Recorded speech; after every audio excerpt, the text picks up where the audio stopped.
David, I have a question for you. Yeah, shoot. Trey said he put beer grease in his beard this morning. He did not say he put beer grease. Bear Beer grease. beer grease was not. It was Bear bear. grease. Sorry, I misspoke. Right. Bear grease in his beard this morning. Do you put He didn't bear put grease? anything in his beer. It sounds like you're saying beer grease in his beer this morning. You're making me nervous. Which is a terrible way to start this interview. I'm sorry for all our listeners, and I'm sorry for you, Trey, that Stuart is Trey's making me nervous. I'm nervous about today's interview. To be fair, there's probably beer. Bear grease in bear his grease. beard. In his and beard. He said that he killed this bear. He literally killed a bear with his bare hands. This is why you want to listen. He killed a bear with his bare hands. Moving into fiction territory. B-A-R-E hands. And then he literally wrung the grease with his bare manly hands out of the bear like you would a rag. He treated it like a rag, wrung bear grease out, and then immediately applied it to his beard. That's what I heard. Well, yeah, that most of that is false. That's what I heard. Did I say it? Yes, I did, in jest. And to be a peacemaker, Stu, I probably do have beer remnants in my beard too. If they were to, if CSI, if a forensic analyst, if they were to come check it out, there's going to be a whole kind of environment in there, I'm sure. When you started I don't growing know if we want to get into the details of the remnants of what exists in your beard. Trey's beard. Yeah. This is a PG program, right? Yeah. We keep it. Let's just keep it PG. Let's all reset. Let's reset. So, welcome to Filling The Storehouse podcast. We have a good friend of ours on today. His name is Trey Hargrove, or some people call him Sixer. Can you give us the backstory about where Sixer came from, Trey, if you could? Right. Well, we all come from the prestigious United States Naval Academy. That's right. Class of 02. Right. So you would think that things are done there in a way that are very precise. Just like this podcast, just like our business, very precise. Right. Well, smells of excellence. All those things smell of excellence. That's right. Throw that out there. Right. So we get there, and for the first part of it, it's plebe summer, and all you're really worried about is keeping your head on the swivel and, saying what you're supposed to say and not getting yelled at. But then classes start and you start getting computers and emails and all this other kind of stuff. Well, when that first came out, my real first name is Hayward, Hayward. And when all that came out, instead of H, they had the number 6 in place of the H. So my name officially for all 4 years at the Naval Academy was 6 Hayward Hargrove. And it was funny because like every new class, every new semester, I'd always get that from the teacher. And is this 6 Hayward? Is 6 Hayward? 6 Hayward? Or were your parents hippies? What's going on? I'm like, no, it's Hayward, and I go by Trey. So it just kind of stuck. This fine institution actually has nothing to do with my parents. This all started here. No. I remember like our senior year, like walking to one of those buildings, you like never go in and saying like, hey, please don't put 6 Hayward on my diploma. Like my name is Hayward. And they knocked it out of the park on that one. They got that one right there at the end. Well done, Naval Academy. Yeah. Well done. Yeah.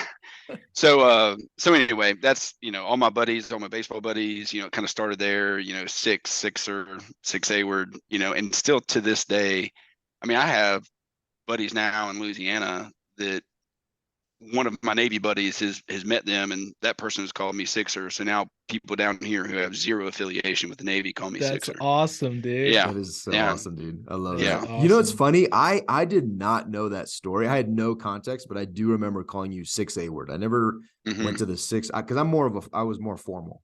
So I liked the the 6 Hayward, the full name because I respect formality. You. Yeah. Because I respect you. You know what I mean? And so that's so funny. I did not know that was the context to that. Yeah. I wish it was, a little cooler, and I kind of tell people, funny, hey, Sixers always got your back, but I had a little help from the Naval Academy. Maybe they knew that was coming. Maybe they knew that was the situation, that you would live up to the role of having somebody 6. I like that. Right. True. But wait, but I don't want to let this moment pass though. Right. Because there was a time at the Naval Academy where both of you had a very, very beautiful, wonderful opportunity to have my 6. And what I remember is that you guys disappeared. We're going there in less than 6 seconds flat. I remember that. We're 6 minutes in. No, we're 6 minutes we don't into have the podcast. That's right. 6 minutes in. We're talking about this number 6. It took less than 6 seconds for you guys to, and then probably 6 other dudes, you 2 and 6 other, probably about 8 total.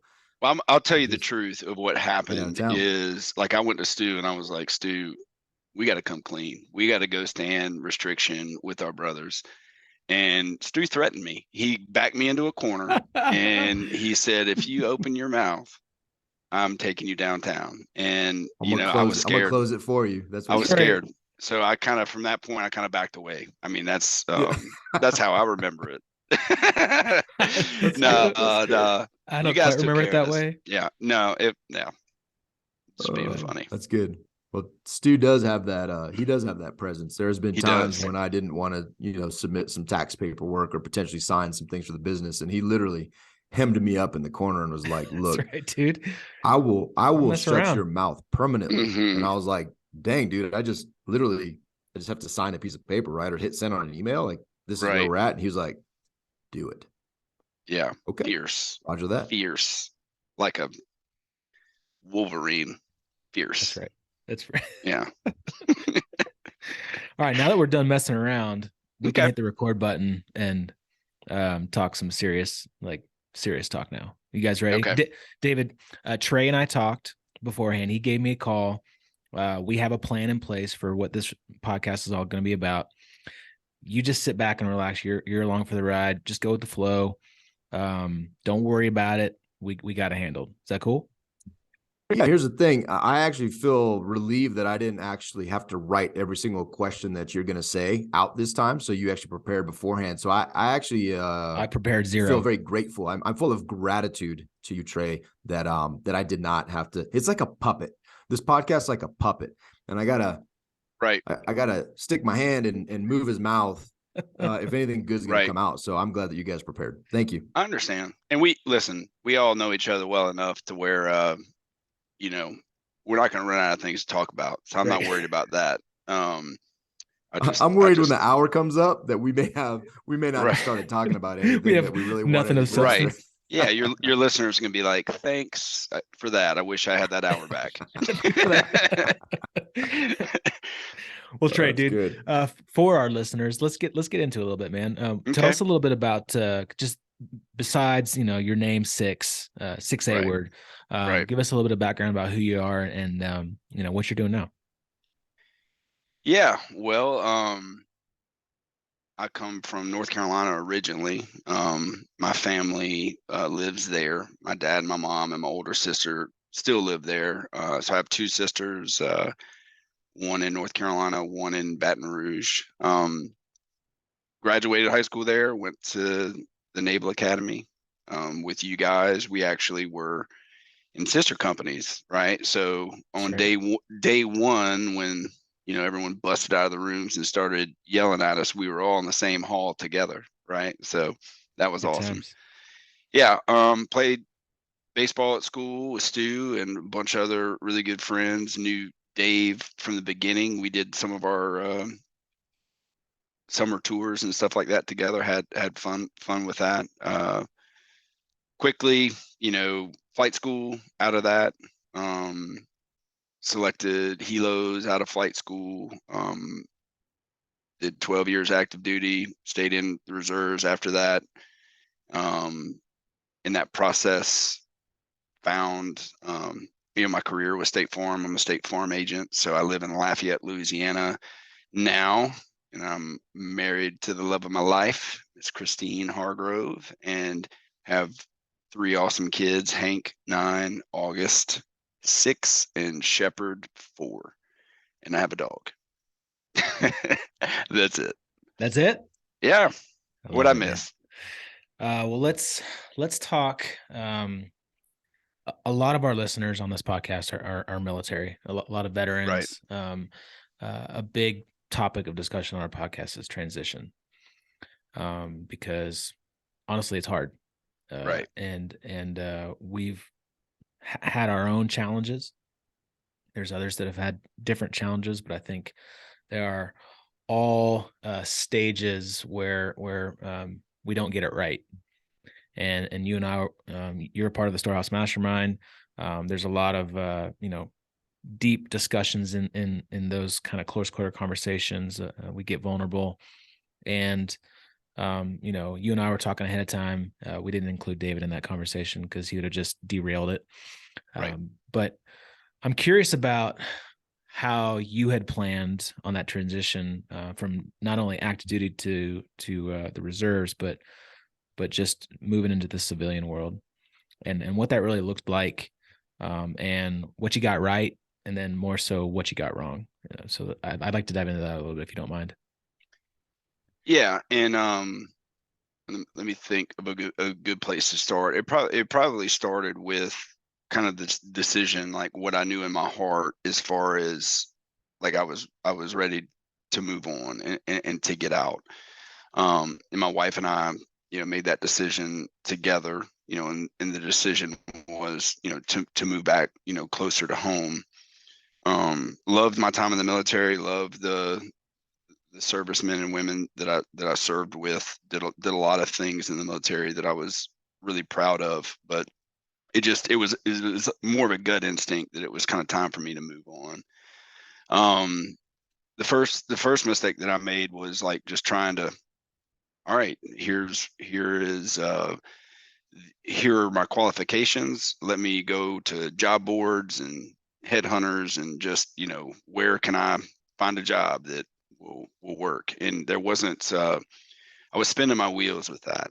Right. And it wasn't until I kind of decided what I was looking to get out of a job to where I really had any progress.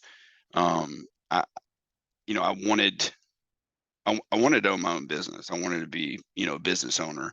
I wanted to lead, a team, the way that I wanted to. It was also really important to me to find a job to where I could help people either directly or indirectly. Right. And so that's kind of where it started, and I found the State Farm opportunity, which was a really good opportunity for me. And once I found it, it felt right, and I kind of locked in on it. Right. So I think a lot of us make this mistake too, is like, as soon as we lock in on something, it's like, I go into the sprinter's blocks and it's like, let's go. Right. So it's on. Let's go. Yep. So even on my last deployment, I was doing some preparation, studying for some exams, like during downtime. Came back from that last deployment, I was getting off active duty. I had already sent my wife and Hank to Louisiana. And I literally, when I got back from that last deployment, I drove from San Diego to Lafayette, Louisiana. And the next Monday, I think, took my first exam, my property and casualty exam. And then like a couple of days after that, like started work. Right. I think I was so afraid of falling behind. Right. Like I cannot mess up this transition. Right. I can will myself to success as fast as possible. And I'm the only person that can do that. Right. Kind of a deal. And I probably should have took, some time. Right. I wasn't really communicating with, like a group like we have here, like with Storehouse. I mean, I had friends that I kind of talked to, but the responsibility of what I needed to accomplish was great. And it was something that I took very seriously, and I was not going to fail. So like, that was kind of my mentality. And that led to several years of grinding and, definitely putting some of the things that I say are my priorities, my faith, my family, my friends, things like that. They, they were not. My responsibility and my work was my priority, because that's what my actions said was my priority, right? And that was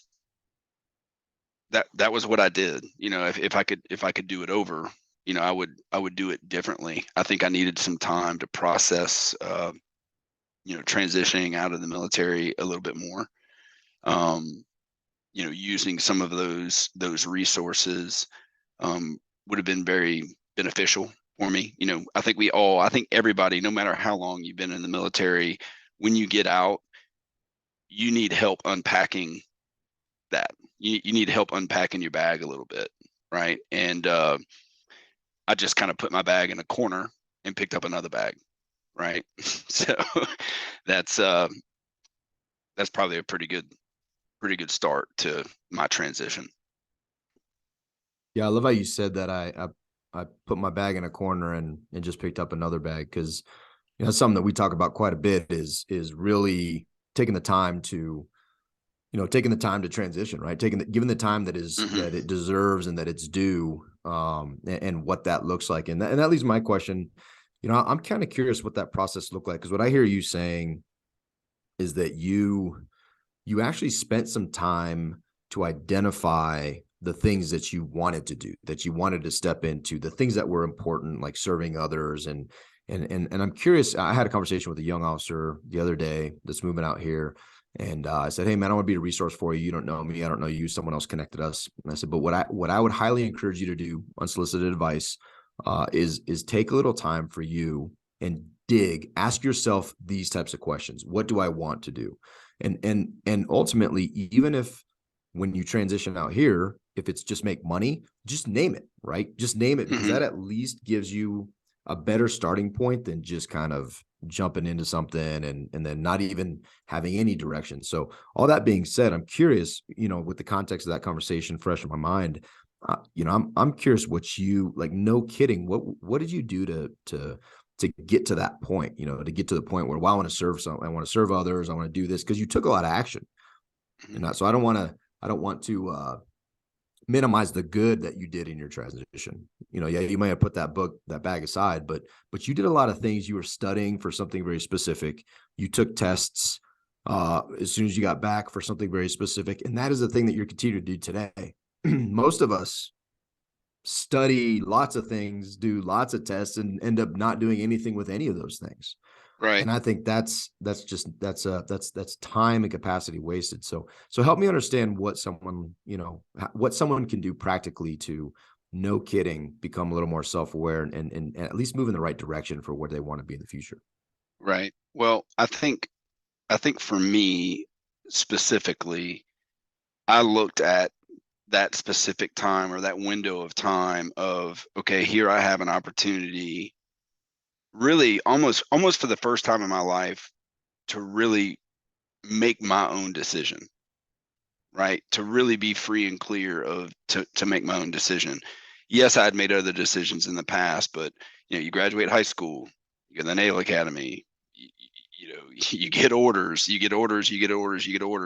and that was wonderful. But for the first time in my life, I really wanted to take the time to at least to try to identify that. I think the danger that a lot of people in my situation got into is, I did 12 years active duty.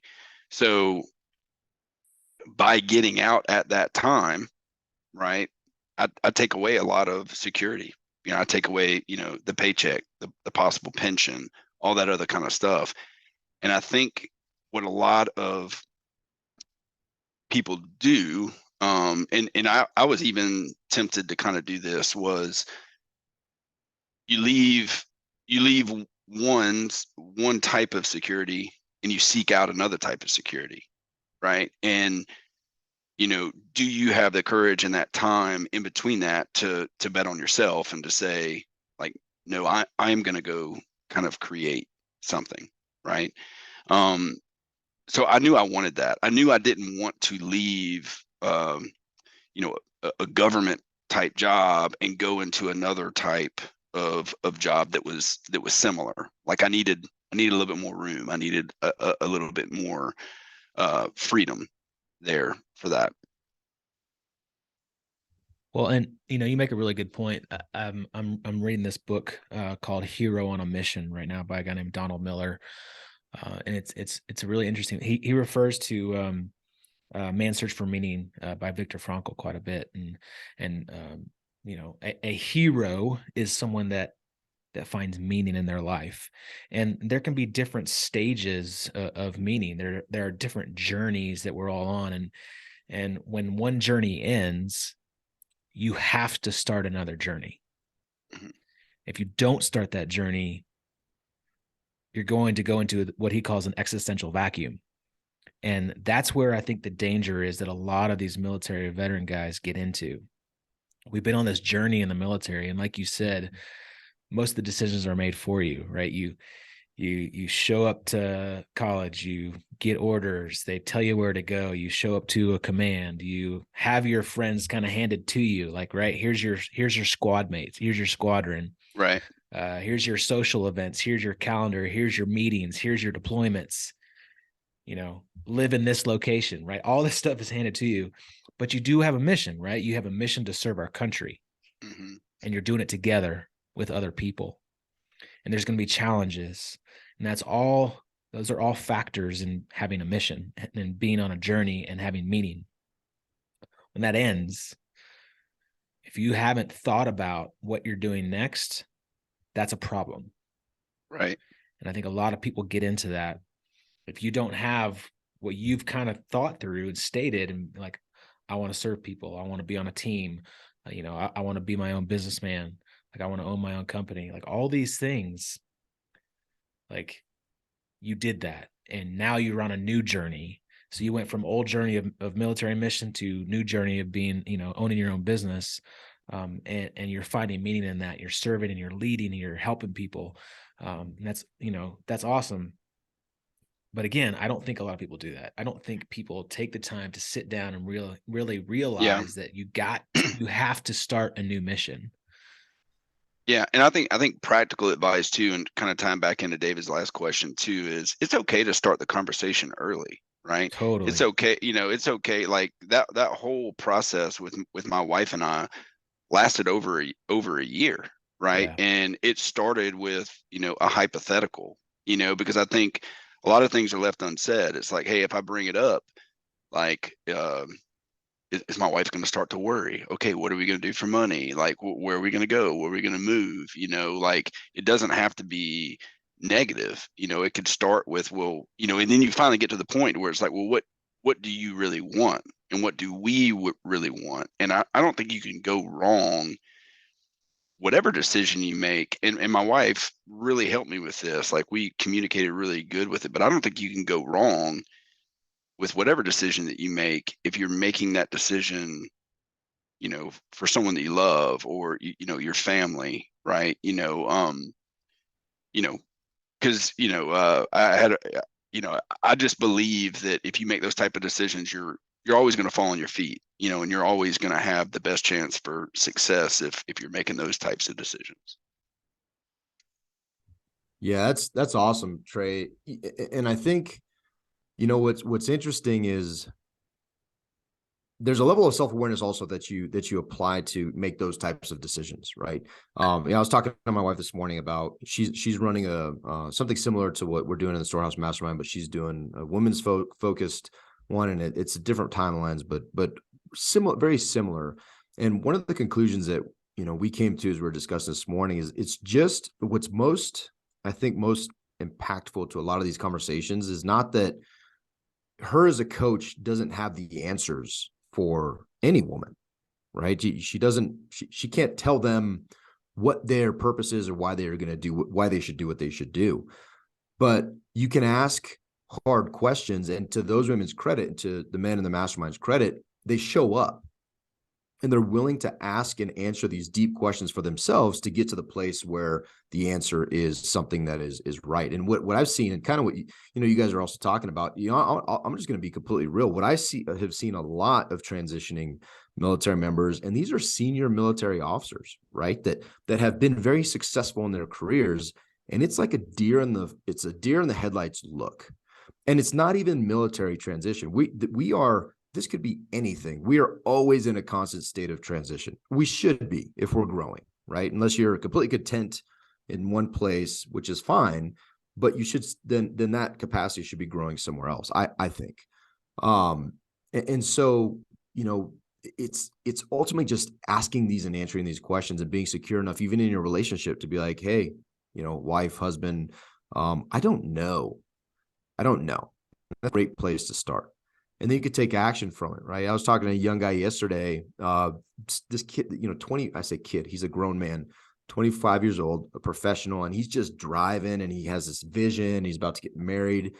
And he's like, man, a lot of my peers are like, dude, you're why would you buy a multifamily, like, a fourplex and I'm like, dude, why wouldn't you? You should be teaching these guys to make different decisions, to be more aware. And the thing I said to him, in which I'm curious for you, I said, look, dude, you essentially experienced a midlife crisis at 19 because you're wrestling with identity, and now you're on a path, and there's a great chance you won't experience that again. And that's a beautiful thing. You should thank God for that. Right. Because where I'm at, we're looking at some of our buddies, and you lose your family because you want to go drive a sports car and date a younger woman or whatever. And it's just identity piece. So now that you made that decision and you transitioned successfully, you're running your business. I'm curious, you're doing other things, you're vulnerable, you're becoming more self-aware at this stage of your life. How does that now benefit your current state as a husband, as a father, and as a business owner? I don't want to leave out friend, as a husband, father, friend, and business owner. How does this journey, how does it continue to look and refine as you get older? Yeah, that's a great question. I think that probably, recently I have, Stu, you've asked great questions too. Thanks, man. Appreciate that. Actually, I think the score is 2-1, Stu to Dave, just to be clear. Thanks for that. Okay, I just want to make sure. Yeah. But if you're keeping score and his questions were that good, do you remember what they were? Or yeah, are you just throwing out numbers? I do. I wrote them down, but for sake of time, I'll continue answering this one. Yeah, no, that's great. So, I think we really kind of settle into who we are, our true self, when we are like kind of like either force or make the decision to really work on ourselves, right? And I think up to this point, recently in the last maybe couple years, I've been able to get by on ability and want to and grit, and I have just made things happen. And I think I'm getting to the point now, after being married and after having kids, to where I've had to make some decisions about the type of person that I really want to be, and back to the conversation about the priorities, my faith, my family, and stuff like that. Like, now I'm not just saying it, I want it, right? I want that. And I've had to do some tough work on myself. That bag that I talked about putting in the corner, I've been working on unpacking that, having groups like you guys, and, talking to people who know what they're talking about when it comes to that, like having those types of conversations and identifying, who I want to be. Right. And, the stuff that we've worked on, some of the core value type things. It's my situational awareness about who I am, one, and who I want to be, like, is better than it's ever been. Right. And because of that, the meaning intertwined with, my family, my friends, my business, and all that is better than it's ever been. Right. But I think I finally took the time to do what I needed to do, years ago. So yeah, I love that, man. Me too, right? Like, yeah. I'm there too, and I think and David and I have gone through a lot of self-discovery within the past couple of years of that same thing. I think I think a lot of us, specifically men, get into this funk of like just thinking the only thing that we have to do is just provide, right? And provides a very vague word, but I think we all have this mindset of providing in the way of just like making money, right?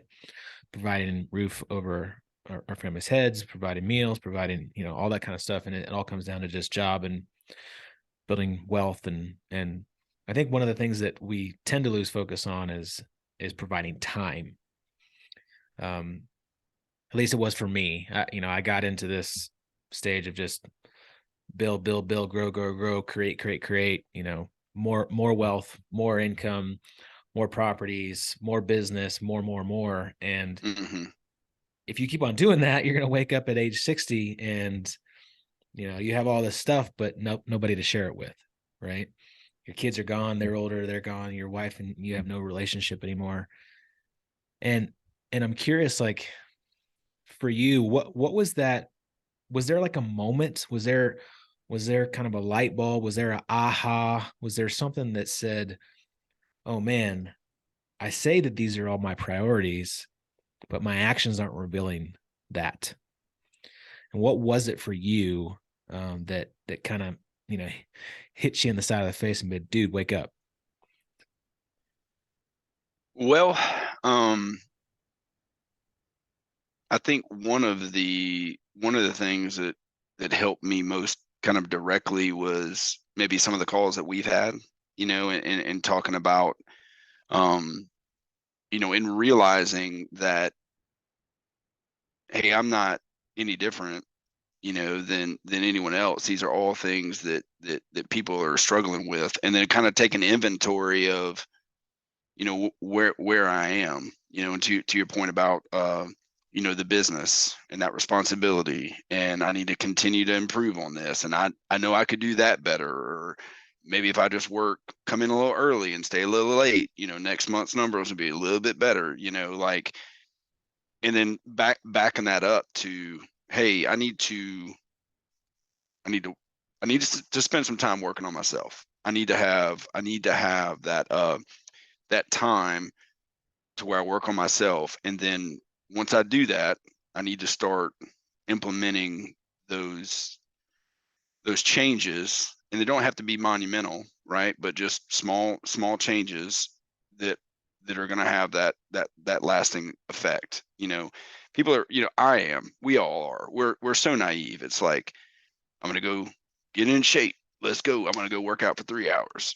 Wait a minute. I'm not going to do that again. It's like, yeah. You got to have to, like, be real with yourself. Like, I think that's a great place to start, is be real with yourself about who you are. Not like people don't have that conversation. They skip right to what I want to be, right? And they don't identify who they really are, good and bad, right? And then start taking those steps.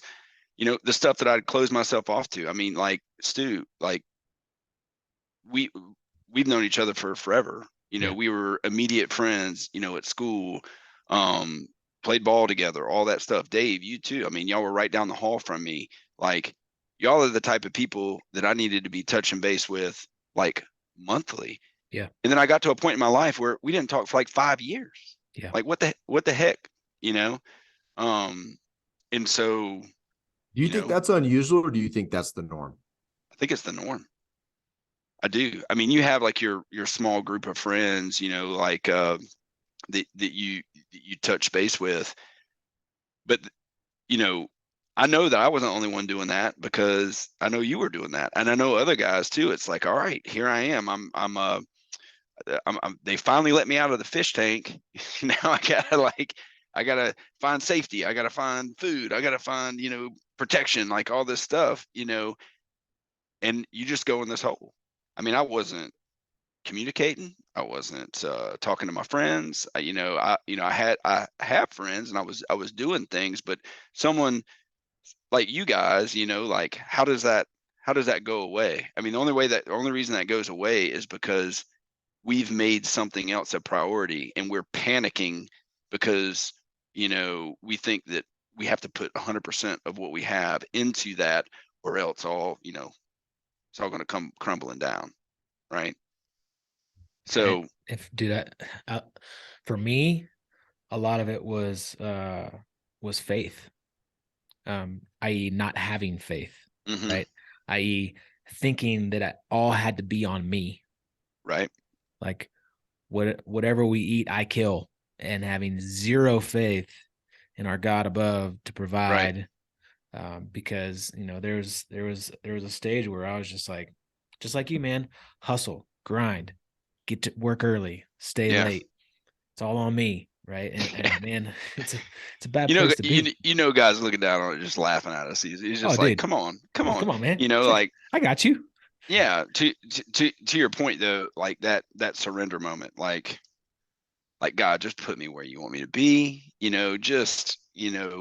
I'm giving that control, all this control that I'm trying to grip so hard. I'm giving it back to you. Just put me where you need me. Like, speak through me. Do whatever you need to do. Like I don't want to do it. I want you to help me with it. Yeah. And that's scary. It is scary. It is scary. Yeah.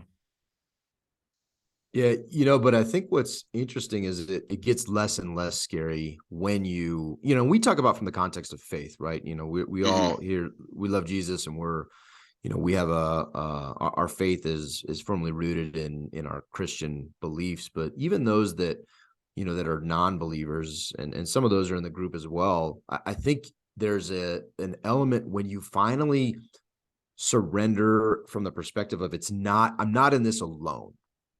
Right now, I fully believe if you surrender and that source is an infinite God, like, amen. That's a great place to be. But if it's not for you, and it's a man, I just want to talk to somebody. I just want to have a friend who I can have just a slightly deeper relationship than what I've been cultivating recently. It opens doors that you just don't even realize that you had closed, both to yourself, your own emotions, but to relationships outside of who you are, and maybe your nucleus family or whatever that looks like.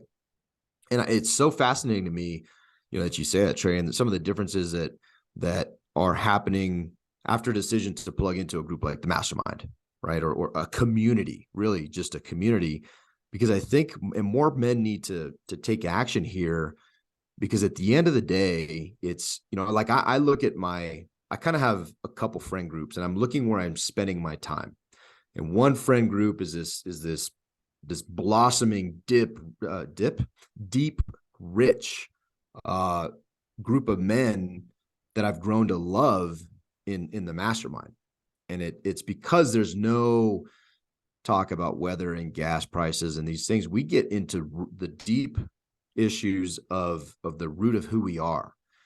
And it changes the dynamic. And then I kind of take some of those conversations to this other, neighbors and friend groups. And it's just not, it actually makes them uncomfortable. and I'm like, hey man, this isn't even like, I'm not even scratching the surface of what we talk about in the group. Like, I just want to get a little bit deeper, know you a little bit more, ask some harder questions. And so you highlighting that, and that was one of the things I was going to ask is, what was it that what advice do you have for men, specifically men, but I mean, for any of our listeners, women as well, what advice do you have to take that step? Like, why did you jump into the Storehouse Mastermind? Does it take a rock bottom moment, or can we be proactive about this and start making decisions that get us into a place that is much more fulfilling? Because ultimately, that we're seeking that purpose, meaning, fulfillment, and to do that alone is silly. You're not really doing that alone, first off, but that's an illusion. But how do you pour jet fuel onto that? How did you do that? What made you make that decision?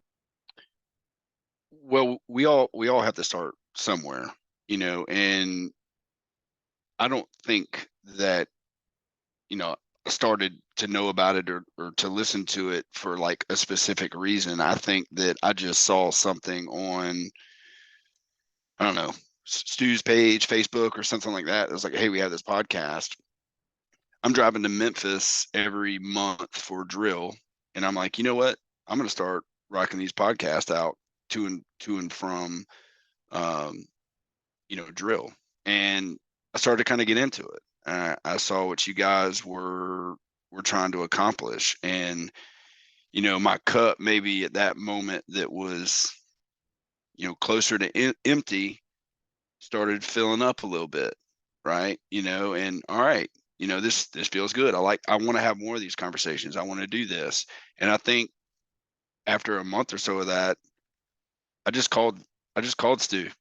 I straight up out of nowhere. I was like, which was awesome, by the way. I'm like, sorry for being the worst friend ever, but I want back in. Like, let me get back in there, big fella. I want back in, awesome. And I think that first call wasn't even like, hey, I want to join anything or do anything. It was just, I just want you back in my life. Right. Yeah. Kind of a deal. And that things like that, like just not that it's not a forgiveness scenario or anything like this. It was like, man, I'm just sorry that I let you out of my life. Like, I want you back in my life. Like, I know that you're a person that I love, and I know that you love me, and we need each other, right? Like, let's do this. Let's get back together. And then that led to Storehouse, right? Getting in that, and then that is just, a consistent thing that fills my cup, right? And I'm going to use that a lot because that's an analogy that helps me. Like, where's my cup? Am I feeling it? Am I doing something to fill my cup, or is my cup been tipped over? But it's something that consistently fills my cup. And back to the point about surrendering and the point that you made about like, hey, we're having these conversations in the Storehouse and they're a certain way. And then I might try to have these conversations, on the periphery or whatever with friends or whatever. I think that these conversations that we have at the Storehouse, every time before we log in, whether we physically do it or think about it or not, we're all surrendering a little bit, right? We're surrendering before we start that call. Like, all right, here's a safe space. Like, I'm going to be vulnerable. Dude, I want to talk to these guys, like that. So that is a, it doesn't have to be to like fall on your knees and, surrender to God for our ladies and gentlemen that, aren't quite there yet. It can be a smaller surrender, but that can have ripple effects too. Dude, I literally just got like tingles. This is freaking awesome, man. And I tell you what, man, that phone call that one day was something that was much needed for me too, man. Like, mm-hmm. I saw, your name come up on caller ID, and I was like, yes. And I just answered it. And it was just like, dude, I need you just as much as you need me in my life. And just that simple step, man, just that simple step of just picking up the phone and calling somebody and reaching out and be like, hey, I'm sorry for being a crappy friend. Right. Cause I was there too, man. I was in the hole, bag put in the corner, focusing on providing, focusing on more. And yeah, like there's so many dudes that we were close with that I just failed like big time. Even with David, man, like even in Dave, like roommates for all 4 years, best men in our wedding, David held my daughter shortly after being born. There were periods where we would go a long time without talking to each other.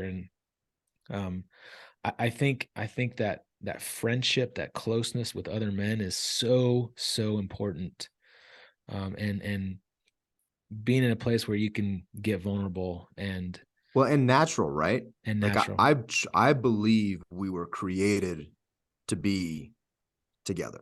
Yeah. Right. And it's not a David or a Stu or a Trey opinion. Like, you go back in time. I mean, go hunt by yourself.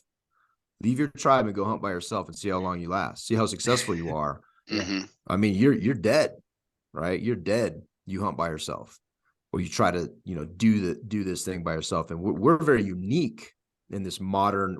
I feel like we're actually. There's a lot of ways we're evolving, but there's a lot of ways where we're devolving. We're moving backwards from the things that truly bring us health and comfort and happiness and joy. And comfort's a wrong, scratch that one. If we edited these, I'd edit out comfort, because comfort's not the goal.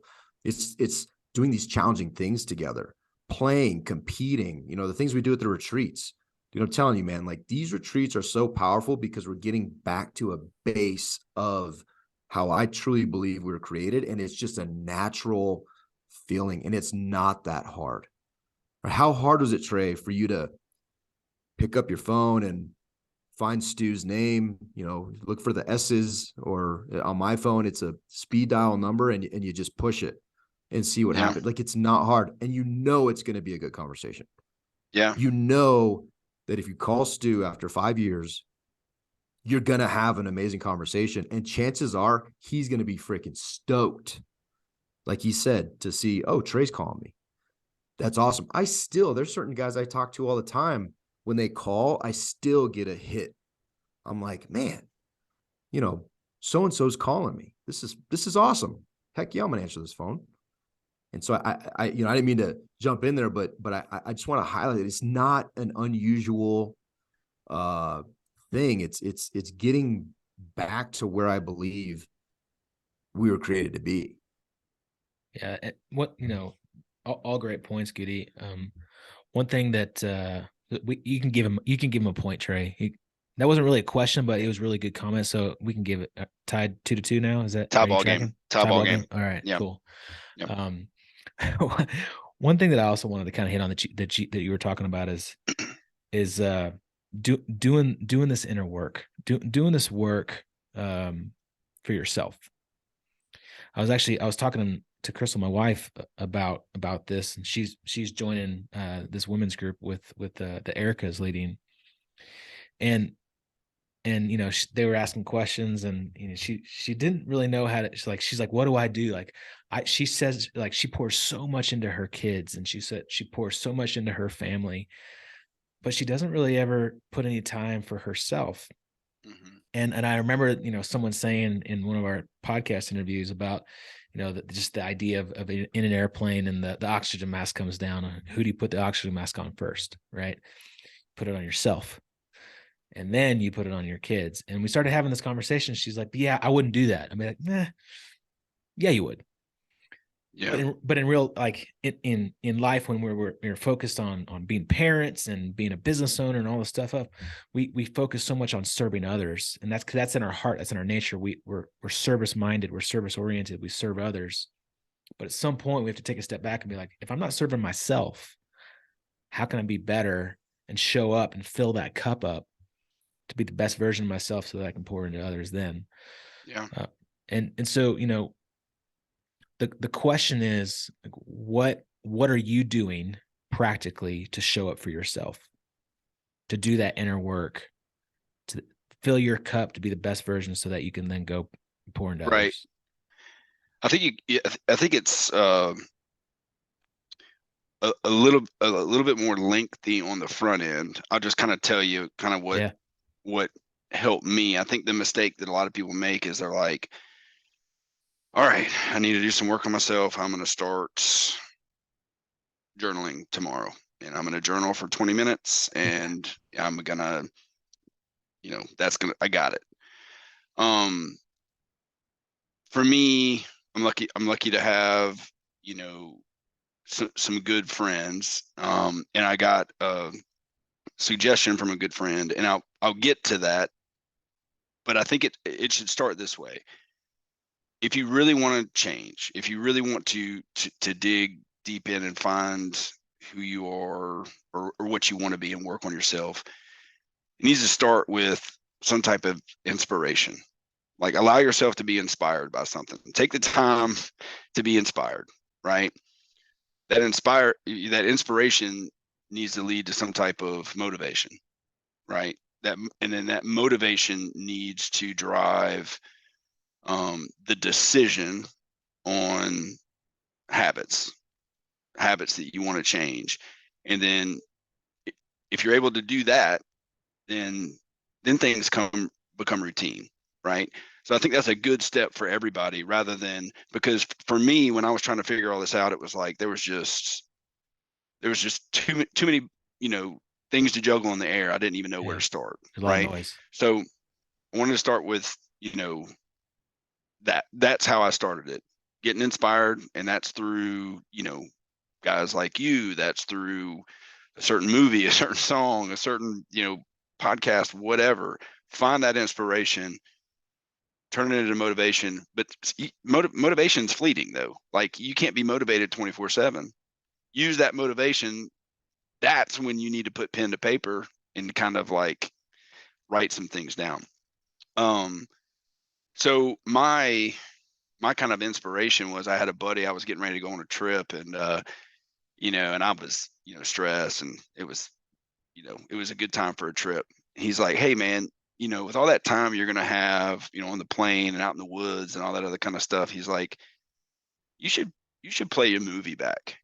And I'm like, what? Like play your movie back, of your life, and I did that. And that really helped me. That got rid of a lot of these like little things that I was kind of worried about. Like, yeah, you know what? I come from a great family. I got a loving, mother and father. I've got 2 great sisters. I had some great opportunities. I went to a great school, met great friends, got to play sports, got to fly, got to serve my country, got to marry my wife, got these 3 kids. Like, my movie is pretty awesome, right? So that was my inspiration, and that kind of got me motivated. And then I was like, all right, I'm going to turn that into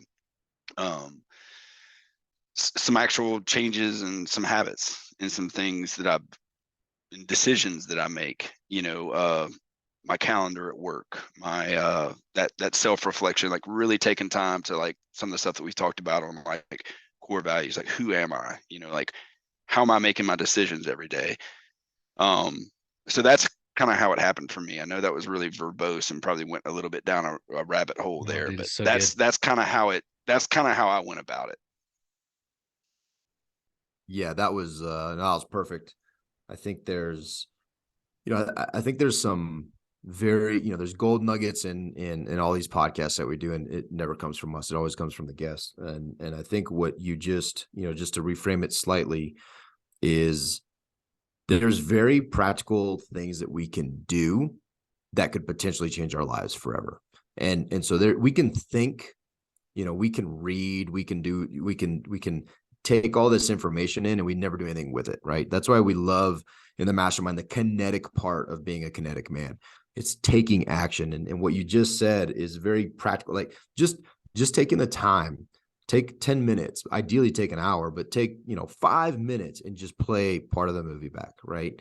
And I'm sure even in those, Viktor Frankl, we mentioned him earlier, there could potentially be some seriously traumatic things. Maybe not everybody came from a great family, or they don't have a great family, or they don't, but there are things that you absolutely, if Viktor Frankl can draw back on the lessons learned during the Holocaust, being in a concentration camp, and pull some very meaningful things from that, from the struggle, I think we all can take some time to play the movie back and pull the good out and pull the gratitudes out, and also pull the things that helped us become who we are.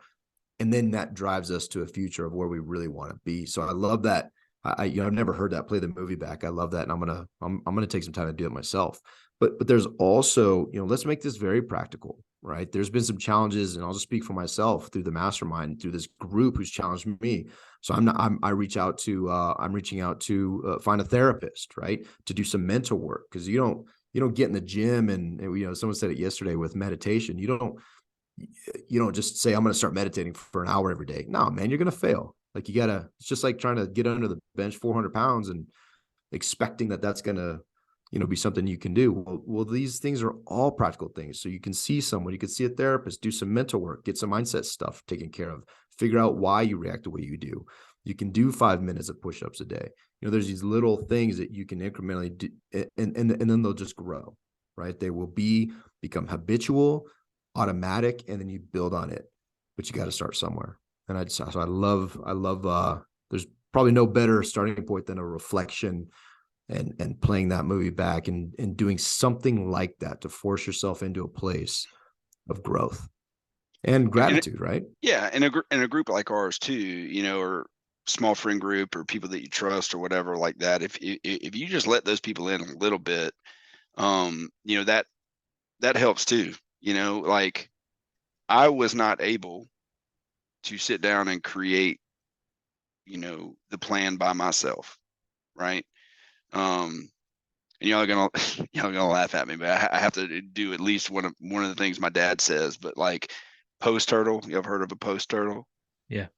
You don't know a whole lot about that post turtle, but he didn't get on top of that post by himself, right? Like he we all need help getting where we're going. And that was a random thing that a really close friend of mine said to me, like right before I went on a trip. He was like, man, at a time like that, you really just need to take some time to play your movie back and self-reflect. Like that was somebody that I love. That was somebody that I communicate with. That is somebody that cares about me, right?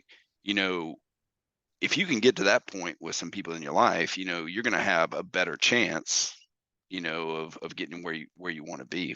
And we're all going to take turns, like I'm going to need it one day, you're going to need it the next day, you're going to need it the next day. So yeah. Sixer, this has been an awesome conversation, man. Y'all cut me off, huh? We're cutting you off. we love you. And hey, we talk about doing calendar work, and we got to honor our calendars. So now we got to cut you off. This is true. This is true. But the best thing is in about 30 minutes from now, we're starting the meeting, and then an hour from that, 2 hours from that, we're going to be back on with you to talk through some to account for some things. And it's going to be great. Listen, I'm planning on having a really good day. Like I'm warmed up. I got my ankles taped. I've already, like we're good to go. Like this next meeting, watch out. Watch out. Nah, I appreciate you guys. Thank y'all for what you do. I know it takes a lot of time and energy and effort, but it's so important, and y'all are so well suited for it, and y'all work together so great. And love you both. Y'all are both very special to me. For sure, man. Hey, how can people get a hold of you if they want to reach out to you and learn more about that bear grease on your beard? Yeah, that's a good question. I don't know if I have like a handle or whatever the kids have these days. I don't think the kids these days have handles. Okay. Well, the Twitters. I'm happy to give my number out. Sure, 337-852-4433. Give me a call. That's fine. I love it, man. Love it. Sixer, you're a pretty rad dude, man. Love you. We were so glad you were part of the Storehouse Mastermind. I'm so glad you picked up that phone and called me. And we are changed men because of it. So thank you, brother. Guys and gals, reach out to Trey, Sixer, 6A word, whatever you want to call him. He's an amazing dude. Hey, share this episode. If this was impactful to you, we'd love it if you tell somebody about it. That's the best thing that you can do for us. Let's all go fill the storehouse together. Yeah, take care, thanks, guys. Trey. All right. Love you, brother. We'll see you soon. And hey, one challenge before we leave: pick up the phone and call a friend. Pick up the phone and call a friend. Do it. Do it. All right, boys and girls. See you. Bye. Make it a great day. See you.